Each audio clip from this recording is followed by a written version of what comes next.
Chers téléspectateurs, chers internautes, me voici une fois de nouveau dans notre, je crois, 14e numéro, si je ne me trompe pas.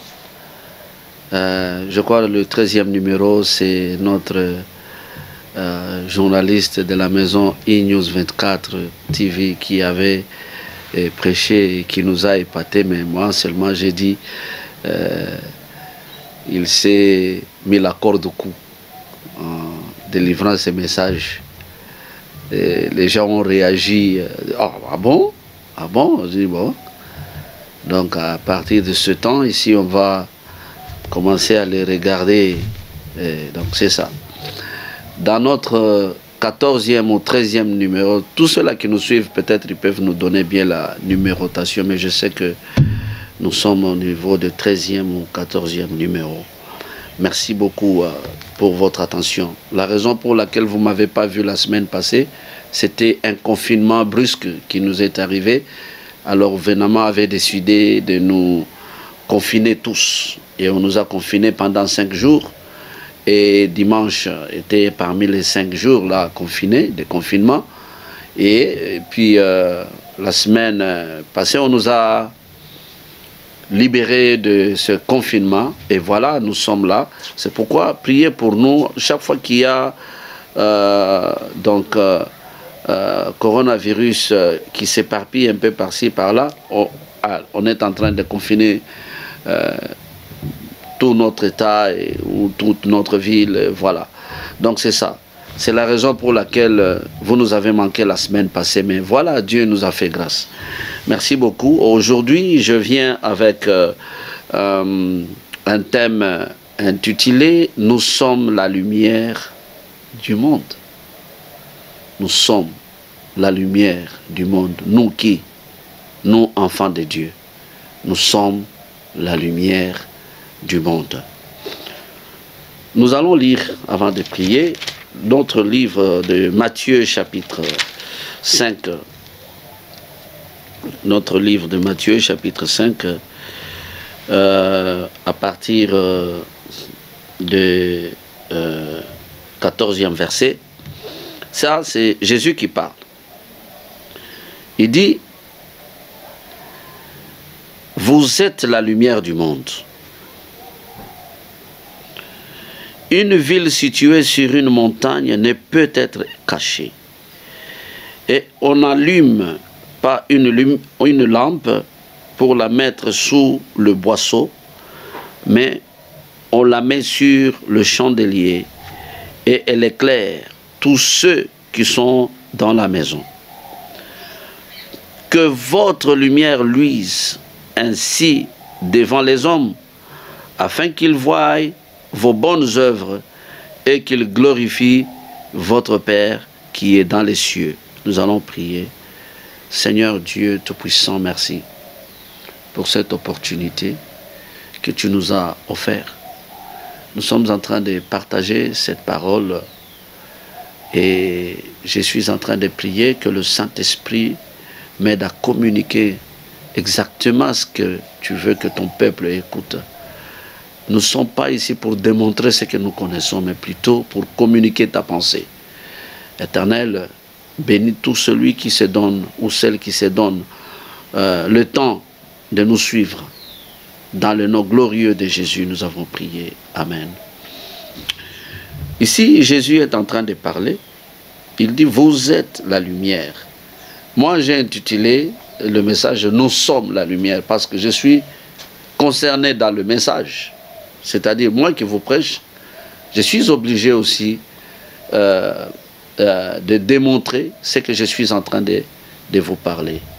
Pour ceux qui nous ont suivis dans notre numéro, là où nous avons parlé de 2 choses cardinales qui se trouvent dans la parole de Dieu, nous avons dit, je crois que c'était Jean, hein, si on peut voir vite dans le livre de Jean chapitre 1er, dans le livre de Jean chapitre 1er, la Bible dit, ok, Au commencement était la parole, et la parole avec Dieu, et la parole était Dieu. Il était au commencement avec Dieu. Toutes choses ont été faites par elle, et rien de ce qui a été fait n'a été fait sans elle. En elle était la vie, et la vie était la lumière des hommes. La vie était la lumière des hommes. La lumière, lui, dans les ténèbres, et les ténèbres ne l'ont point reçu. Voilà. Ici, nous avions parlé de la parole. Qu'est-ce que c'est la parole? La parole, c'est une expression d'une pensée. Mais quand nous disons que la parole de Dieu, c'est-à-dire c'est une expression de la pensée ou le concept de Dieu. Je ne vais pas rentrer là-dessus, je vais toucher quelques éléments qu'on a parlé la fois passée. Si vous voulez suivre, suivez notre numéro là, nous avons parlé des choses cardinales qui se trouvent dans la parole de Dieu, la vie et la lumière. Alors ici, il dit, cette parole, en elle était la vie, et cette vie était la lumière des hommes. Cette vie, donc il y a la vie dans la parole, et cette vie, c'est la lumière. Vous comprenez? La lumière des hommes. Nous avions parlé de la vie comme étant une capacité de reproduction, de la croissance, de fonctionner. Hein. Donc nous avons expliqué dans notre numéro là. Alors, il y a des éléments qui se trouvent dans la vie. Les éléments qui se trouvent dans la vie, nous avons la reproduction, nous avons la croissance et nous avons le fonctionnement. Alors, voilà pourquoi je suis en train de dire, la parole de Dieu ici est en train de nous dire que dans cette parole, il y avait ou il y a la vie. Donc, une capacité de croissance, une capacité de reproduction, une capacité de fonctionner. Alors, si, par exemple, on nous dit maintenant que cette vie est lumière des hommes, vous comprenez? Cette vie est lumière des hommes. La lumière, nous avons dit que la lumière, c'est un agent qui stimule la vue ou la visibilité et qui rend les choses visibles. La lumière rend des choses visibles. En d'autres termes, quand on nous dit que cette vie qui se trouve dans la parole, c'est une lumière pour nous les hommes, c'est-à-dire cette vie stimule à nous les chrétiens, nous les enfants de Dieu, la visibilité. Donc stimule à nous l'habilité de voir, stimule à nous la vue, vous comprenez? Et ça rend toutes choses visibles. Ou ça rend les choses visibles. Donc cette vie qui est dans la parole.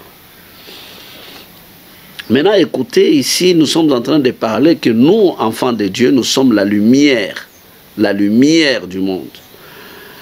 Étant la lumière du monde, tel que nous venons d'expliquer qu'est-ce que c'est la lumière, un agent qui stimule la vue, un agent qui stimule la visibilité et qui rend les choses visibles.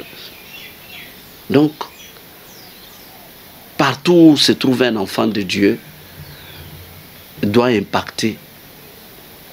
Tout enfant de Dieu doit impacter.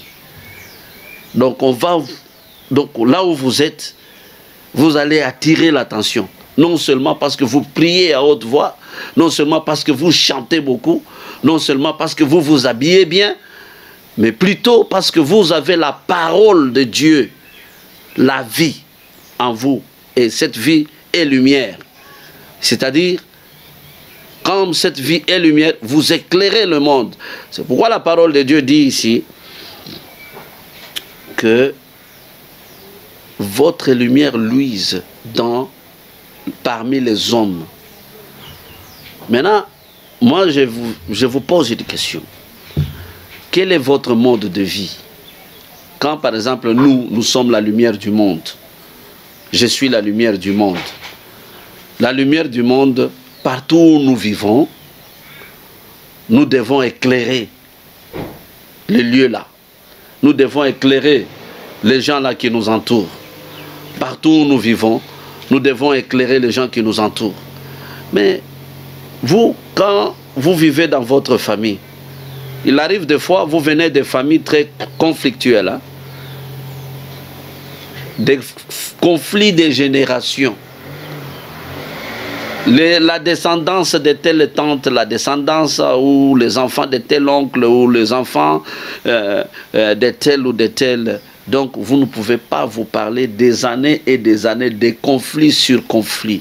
Et maintenant que vous êtes enfant de Dieu, quand vous êtes enfant de Dieu, la parole de Dieu dit que la lumière luise parmi les hommes. Mais ça doit commencer là où vous vivez. Ça doit commencer dans votre propre famille. Vous devenez un exemple à suivre. Donc les gens vous observent. Donc vous stimulez en eux de voir une autre vie. Vous comprenez? Donc c'est ça, être enfant de Dieu. Ce n'est pas un titre. Être enfant de Dieu, ce n'est pas un titre. Vous voyez? Donc ce n'est pas un qualificatif ou une qualification, je ne sais pas comment je peux le dire. Mais être enfant de Dieu, c'est-à-dire nous sommes un. Lui, Jésus-Christ, qui, la Bible dit, il est la parole, la lumière, et il nous a fait, nous sommes devenus un avec lui, nous sommes devenus la lumière. C'est-à-dire, dans notre communauté, notre façon de vivre, nous éclairons ceux qui nous entourent, nous éclairons notre environnement, hein? Nous éclairons tout le monde, de la famille, de la communauté, du boulot, du travail où nous travaillons, ou à l'école où nous sommes, parce que nous avons la parole de Dieu. Quand quelqu'un vous regarde, il trouve que vous êtes différent. La Bible dit que personne ne peut allumer une lampe et la mettre sous le boisseau ou sous la table. Non, la lumière, on la met sur le chandelier, la lampe, on la met sur le chandelier pour éclairer. Mais si votre lumière devient une lumière pour être cachée, alors c'est une lumière inutile. Bien aimé, je vais vous dire une chose. Aucune ténèbre ne peut arrêter la lumière. Si petite que soit la lumière, elle sera visible dans le ténèbre. Donc, il fait très noir. Mais dès que vous allumez une petite lumière, tout le monde qui est aux environs peut voir que non, il y a une lumière ici. Il y a une lumière ici. Donc, le ténèbre ne résiste jamais à la lumière. Donc, le monde ne peut jamais nous résister à cause de notre mode de vie. Mais si aujourd'hui nous sentons comme si le monde est en train de nous résister, c'est parce que notre vie que nous sommes en train de mener semble être une vie religieuse. Ce n'est pas vraiment une vie des enfants de Dieu. Ça semble être une vie chrétienne. Vous savez, quand on parle chrétien, et peut-être on parle musulman, on parle bouddhiste, on parle de ça, il y a tendance à la compétition. Vous comprenez? J'ai toujours dit ça, selon la parole de Dieu, le mot chrétien, ce n'est pas Dieu qui a inspiré le mot chrétien, c'est le monde qui a donné ça, qui a attribué ça à un groupe de gens qui ils avaient une autre vie, qui vivaient comme Christ, ils les ont attribués comme les chrétiens. Donc le monde a la façon de voir ces gens-là. Donc le monde est en train de le qualifier. Si le monde vous attribue, si le monde vous donne ce nom-là, il risque même de vous manipuler. Aujourd'hui, chrétien, Bon, moi, je ne suis pas surpris si quelqu'un me dit chrétien. Il y a chrétien et chrétien. Un enfant de Dieu est chrétien, mais tout chrétien n'est pas enfant de Dieu. Il faut que nous puissions faire bien la part des choses. Un jour, nous allons en parler. Ici, j'aimerais que nous puissions lire dans le livre de Pierre avant de terminer. Vous savez que nous, la télévision, c'est le temps. Hein. Normalement, nous avons 15 minutes. Notre frère nous a toujours fait cette grâce-là. Et nous sommes dans 2 Pierre. 2 Pierre, chapitre 1er. 2 Pierre, chapitre 1er, je lis le 3e verset. Donc, j'ai besoin de développer quelque chose là, mais si à la maison, vous pouvez lire jusqu'au 7e verset. La Bible dit, « Sa divine puissance nous a donné tout ce qui contribue à la vie et à la piété, au moyen de la connaissance de celui qui nous a appelés, par sa propre gloire et par sa vertu. Celle-ci nous assure de sa part les plus grandes et les plus précieuses promesses, afin que par elles, vous deveniez participants de la nature divine, en fuyant la corruption qui existe dans le monde par la convoitise. À cause de cela même, faites tous vos efforts pour joindre à votre foi la vertu. À la vertu, la connaissance. À la connaissance, la maîtrise de soi. À la maîtrise de soi, la patience. À la patience, la piété. À la piété, l'amitié fraternelle. À l'amitié fraternelle, l'amour. Écoutez ce que la parole de Dieu dit. Moi, ce qui m'intéresse, il dit, sa divine puissance, donc la puissance de Dieu, nous a donné tout ce qui contribue à la vie. Vous souvenez, hein, comme nous avons défini la vie comme étant cette capacité de la reproduction, de la croissance, de fonctionner. Donc sa divine puissance nous a donné tout ce qui contribue à notre capacité de reproduction, à notre capacité de croître ou de la croissance, à notre capacité de fonctionner. Et qu'est-ce qu'il a dit? Il a dit, ça contribue à la vie et à la piété au moyen de la connaissance de celui qui nous a appelés, c'est-à-dire au moyen de la connaissance. Il faut connaître celui qui nous a appelés, Jésus-Christ. Il faut le connaître. Il nous a appelés comment? La Bible dit, par sa propre gloire et par sa vertu. Vous voyez? Donc, sa propre gloire.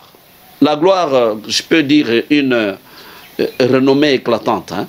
Donc, il nous a appelés par ça. Il nous a appelés par sa vertu. Il dit que cette vertu nous assure de sa part les plus grandes et les plus précieuses promesses. Ici, la vertu, j'ai voulu parler de la vertu comme étant une disposition particulière pour le devoir de bonnes actions. Hein, c'est-à-dire, vous voulez faire de bonnes actions. Cette disposition particulière. Mais ici, spirituellement, nous sommes en train de dire que c'est une disposition spirituelle à agir avec persévérance, en accord avec la loi divine, en accord avec la loi divine. Donc la loi de Dieu, le principe de Dieu. Donc cette disposition-là. Donc en Jésus-Christ, il y a cette disposition, il y a cette vertu qui nous donne toutes ces promesses et nous croyons à toutes ces promesses. Il dit maintenant, vous devez aussi avoir cette vertu, parce qu'ajoutez à votre foi la vertu. Et il faut avoir la connaissance. Je crois que un jour, Dieu voulant, nous allons parler de la connaissance. Parce que, vous voyez, dans les termes français, quand on parle de la connaissance, c'est une connaissance, oui.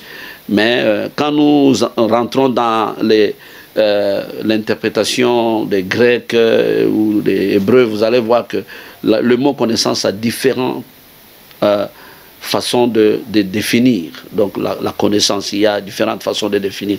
Mais ici, ce n'est pas notre sujet. Ici, nous sommes en train de parler que nous sommes la lumière du monde.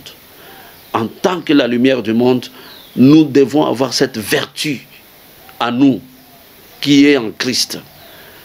Donc, nous ne pouvons pas être cachés. Là où il y a le ténèbre, là où il y a les conflits, là où il y a des problèmes, on ne peut pas être caché. Bien-aimé, quelle est ta vie? Moi, je te pose la question. Comment tu vis? Dans ta famille, on te connaît aussi comme étant enfant de Dieu? Dans la communauté, on te connaît aussi comme étant un enfant de Dieu? Au travail, là où tu es, on te connaît aussi comme étant un enfant de Dieu? Partout où tu es une lumière. Donc les gens te voient seulement, ils t'identifient quand ils te voient dans un groupe de gens. Oh, tu vas aussi à l'église, mais à part ça, on ne sait pas voir que vous êtes un enfant de Dieu. C'est-à-dire, quelque chose ne va pas. Nous sommes la lumière. Le ténèbre fuit toujours. Le ténèbre fuit toujours. Toi, tu me regardes aujourd'hui, je te donne l'opportunité de prendre une décision, de regarder un peu ta vie, faire une introspection, ou regardez, faites une marche rétrospective. Quand vous regardez d'où vous venez, quelles sont les empreintes que vous avez laissées? Un enfant de Dieu, la lumière pour éclairer les hommes. Est-ce que tu as la vertu de Christ en toi? Voilà les questions que moi je suis en train de te poser. Et la réponse à cette question, tu l'as. Mais moi, tout ce que j'ai besoin ici, c'est de t'orienter, de te conduire dans cette prière que je vais faire maintenant. Tu me regardes, tu peux ajuster juste ta marche, tu peux prendre une décision parce que la Bible fait tous les efforts d'ajouter à la fois la vertu. Donc, il y a un effort que vous pouvez faire. Je suis en train de prier pour vous, au nom de Jésus-Christ, Seigneur. Mon frère et ma soeur qui viennent de me suivre, soient bénis par cette parole et que cette parole fasse quelque chose dans leur vie, dans leur esprit, dans leur âme, dans le nom glorieux de Jésus. Nous avons ainsi prié. Amen. Que Dieu vous bénisse. Bye.